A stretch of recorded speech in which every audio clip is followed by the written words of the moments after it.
नमस्कार दोस्तों, स्वागत है आप सभी का सपना होम स्कूलिंग चैनल में।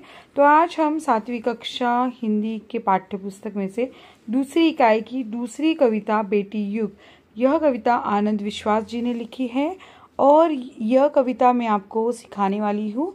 शिक्षकों के लिए अनुरोध है कि आप इस वीडियो के माध्यम से विद्यार्थियों को सिखा सकते हैं कविता, तो आपके लिए भी आसानी होगी। तो यह वीडियो पूरा देखिए और अच्छे से इसको पढ़िए। नानी वाली कथा कहानी अब भी जग में लगे सुहानी, बेटी युग के नए दौर की आओ लिख ले नई कहानी। बेटी युग में बेटा बेटी सभी पढ़ेंगे सभी बढ़ेंगे, पोलादी ले नेक इरादे खुद अपना इतिहास गढ़ेंगे। देश पढ़ेगा देश बढ़ेगा दौड़ेगी अब तरुण जवानी, नानी वाली कथा कहानी अब भी जग में लगे सुहानी। बेटा शिक्षित आदि शिक्षा दोनों शिक्षित पूरी शिक्षा, हम सोचा मनन करो तुम सोचो समझो करो समीक्षा। सारा जग शिक्षामय करना हमने सोचा मन में ठान, नानी वाली कथा कहानी अब भी जग में लगे सुहानी। अब कोई न अनपढ़ होगा सबके हाथों में पुस्तक होगी, ज्ञान गंगा की पावन धारा सबके आंगन तक पहुँचेगी। पुस्तक और कलम की शक्ति जग जाहिर जानी पहचानी, नानी वाली कथा कहानी अब भी जग में लगे सुहानी। बेटी युग सम्मान पर्व है पुण्य पर्व है ज्ञान पर्व है, सब का सम्मान करे तो जन जन का उत्थान पर्व है। सोने की चिड़िया तब बोले बेटी युग की हवा सयानी, नानी वाली कथा कहानी अब भी जग में लगे सुहानी। तो यह कविता विस्तार से समझेंगे। सबसे पहली पंक्तियां देखिए।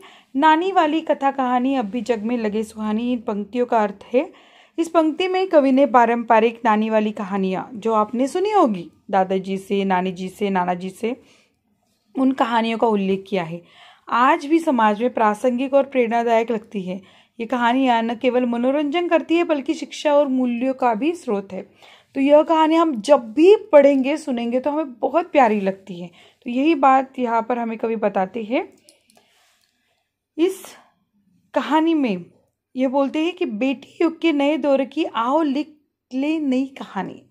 इसका अर्थ है कवि वर्तमान युग को बेटी युग कहकर संबोधित करते हैं, जो बेटियों के पढ़ते योगदान और सफलताओं का प्रतीक है। यह पंक्ति समाज को बेटियों की उपलब्धियों को स्वीकारने और उनकी नई कहानियां लिखने का आह्वान करती है। हम सभी देख रहे हैं क्योंकि यहाँ पर हमारे समाज में भी बेटियों को पढ़ाने के लिए प्रोत्साहित किया जाता है। तो इसलिए यहाँ पर कवि खास तरह से लिखते हैं कि यह कौन सा पर्व है, बेटी युग का पर्व है। तो आगे कवि लिखते हैं बेटी युग में बेटा बेटी सभी पढ़ेंगे सभी बढ़ेंगे। इसका अर्थ है कवि यह संदेश देते हैं कि समाज के उन्नति के लिए बेटा और बेटी दोनों का शिक्षित होना आवश्यक है। समान शिक्षा के बिना समाज अधूरा है, क्योंकि समाज में औरत और पुरुष दोनों का समान दर्जा है। अगर दोनों भी पढ़ेंगे तो हम एक शिक्षित समाज के तरफ अच्छे से पैर बढ़ा सकते हैं और अच्छा समाज निर्माण हो सकता है। पोलादीले नेक इरादे खुद अपना इतिहास गढ़ेंगे। इसका अर्थ है यह पंक्ति युवाओं के प्रेरित करती है कि अपने इरादों को मजबूत बनाए और अपने दम पर अपना भविष्य और इतिहास लिखे।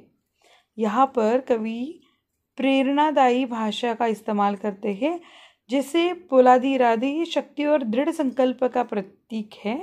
और यहाँ पर ये बोल रहे हैं कि आत्मनिर्भरता और आत्मशक्तिकरण को बढ़ावा भी देते हैं। देश पढ़ेगा देश बढ़ेगा दौड़ेगी अब तरुण जवानी। इसका अर्थ है कवि शिक्षा को राष्ट्र के विकास के लिए आवश्यक मानते हैं। युवाओं की शिक्षा और ऊर्जा देश को प्रगति की ओर ले जाती है। हम देखते हैं कुछ इलाके हमारे भारत देश के या फिर कुछ जगह ऐसी है जहाँ पर पढ़ाई नहीं की गई है, तो वहाँ पर हमें विकास इतना अच्छा नहीं दिखाई देता।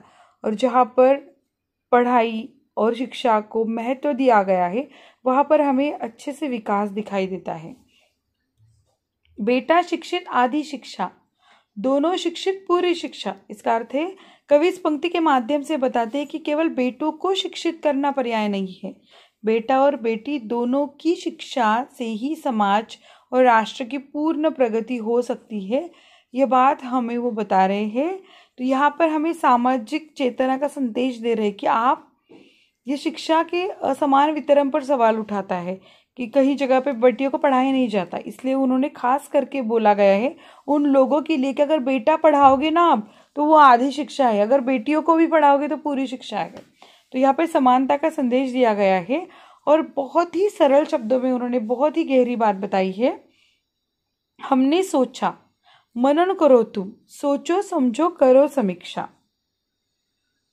तो यह पंक्तियों में कवि बोल रहे हैं कि यह पंक्ति पाठकों से गहन विचार और आत्मनिरीक्षण करने का आग्रह करती है। जो यहाँ पे ये कविता पढ़ रहे हैं उनसे वो आग्रह करते हैं कि कवि चाहता है कि लोग शिक्षा और समानता के महत्व पर सोचें, और यहाँ पर वो चेतावनी भी देते हैं, समाज को जागरूक करने का प्रयास भी करते हैं।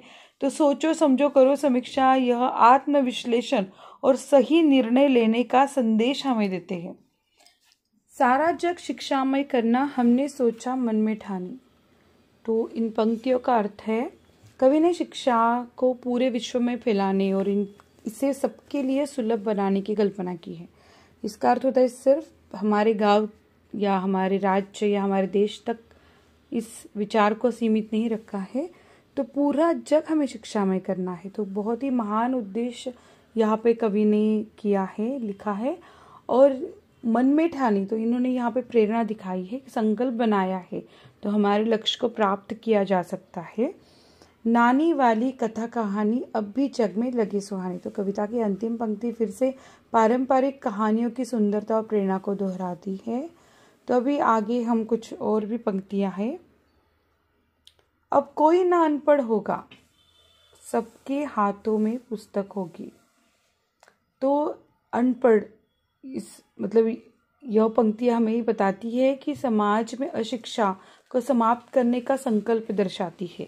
कवि यह कहते हैं कि कोई अभी अशिक्षित मतलब अनपढ़ एक प्रतीक है ना कि नहीं रहेगा, सबके पास ज्ञान के प्रतीक के रूप में पुस्तक होगी। तो पुस्तक ज्ञान का प्रतीक यहाँ पे दर्शाया है और बहुत ही सकारात्मक दृष्टिकोण यहाँ पे दर्शाया है कवि ने कि वो शिक्षा के माध्यम से परिवर्तन कर सके, सामाजिक परिवर्तन के लाने की बात यहाँ पर वो कर रहे हैं। ज्ञान गंगा की पावन धारा सबके आंगन तक पहुंचेगी। इस अर्थ है कवि ज्ञान को एक पवित्र गंगा की धारा मानते हैं जो हर व्यक्ति और हर घर तक पहुंचेगी। यह शिक्षा के सार्वभौमिक प्रसार का प्रतीक है। तो बहुत ही यहाँ पे रूपक का इस्तेमाल किया है, ज्ञान गंगा को शिक्षा और ज्ञान का प्रतीक बनाया है। यह पंक्ति समाज के हर वर्ग तक शिक्षा के प्रसार की आवश्यकता को दर्शाती है। मतलब शिक्षा को एक बहुत ही पवित्र, और गंगा हमारे लिए बहुत ही पवित्र है, तो शिक्षा को एक पवित्र और जीवनदायी तत्व के रूप से प्रस्तुत किया है यहाँ पर। अगली लाइनें हैं, पुस्तक और कलम की शक्ति बनाएगी जानी पहचान। तो पुस्तक और कलम की शक्ति जग जाहिर जानी पहचानी। तो इसका अर्थ है कवि मानते हैं कि शिक्षा जो पुस्तक और कलम के माध्यम से प्राप्त होती है व्यक्ति की पहचान और शक्ति का आधार बनेगी। जिससे यह पंक्ति पाठकों को शिक्षा को अपनाने और उसे अपनी पहचान बनाने के लिए प्रेरित करती है। आप सभी को पता है बहुत सारे लेखक, बहुत सारे महान विचारवंत हमें कैसे पता चलते हैं, तो उन्होंने जो कलम की शक्ति है वो प्राप्त की है, तो इस आधार से हमें पता चलता है। तो बहुत ही प्रेरणादायक ये पंक्तियां हैं और ये दिखाती कि शिक्षा केवल शिक्षा नहीं, वो ज्ञान है, बल्कि व्यक्ति को सशक्त बनाने का माध्यम है। नानी वाली अभी पुस्तक और कलम की शक्ति बनाएगी जानी पहचान। तो यहाँ पे आगे कवि कहते हैं, पुस्तक और कलम की शक्ति जग जाहिर जानी पहचानी, नानी वाली कथा कहानी अब भी जग में लगे सुहानी। तो फिर से कविता की मूल भावना पर लौटती है कि पारंपरिक कहानियां आज भी प्रासंगिक और प्रेरणादायक है। तो परंपरागत जो ज्ञान है और कहानियों की जो मिठास है वो बनाए रखने की बात यहाँ पर वो करते हैं। उसके साथ ही आधुनिक विचारधारा और परंपरा के बीच वो संतुलन स्थापित करते हैं। कि पुरानी कहानियों ने भी हमें बहुत सी सीखें दिए हैं, बहुत से अच्छे विचार दिए हैं। उसके साथ अभी ये जो नई विचारधाराएं है वो भी हमें बहुत सारा कुछ सिखा रही है। बेटी युग सम्मान पर्व है, पुण्य पर्व है, ज्ञान पर्व है।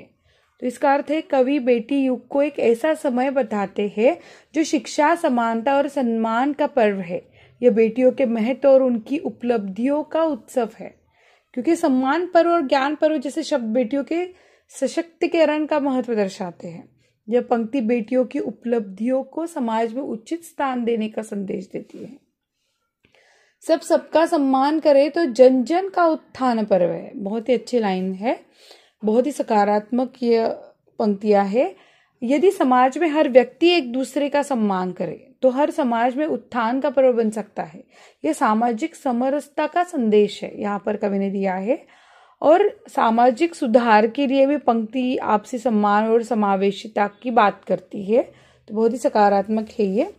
सोने की चिड़िया, सोने की चिड़िया फिर बोले तब बोले बेटी युग की हवा से है। सोने की चिड़िया तब बोले बेटी युग की हवा से, यानी इसका अर्थ है कवि भारत को फिर से सोने की चिड़िया बनते हुए देखना चाहते हैं।